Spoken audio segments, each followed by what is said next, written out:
അവർ പോകുമ്പോൾ കാവൽക്കൂട്ടത്തിൽ ചിലർ നഗരത്തിൽ ചെന്ന് സംഭവിച്ചതെല്ലാം മഹാപുരോഹിതന്മാരോട് അറിയിച്ചു. അവർ ഒന്നിച്ചുകൂടി മൂപ്പന്മാരുമായി ആലോചിച്ച് കഴിച്ചിട്ട് പടയാളികൾക്ക് വേണ്ടുവോളം പണം കൊടുത്തു.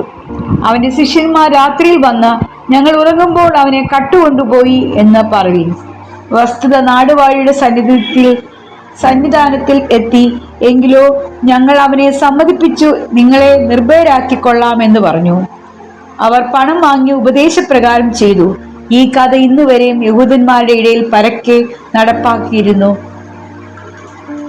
എന്നാൽ 11 ശിഷ്യന്മാർ ഗലീലയിൽ യേശു അവരോട് കൽപ്പിച്ചിരുന്ന മലയ്ക്ക് പോയി.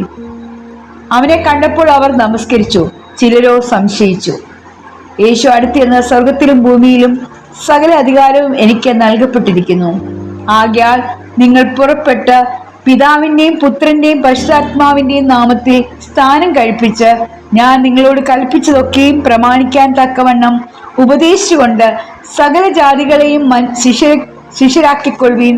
ഞാനോ ലോക അവസാനം എല്ലാ നാളും നിങ്ങളോട് കൂടെ ഉണ്ട് എന്ന് അരുളി ചെയ്തു.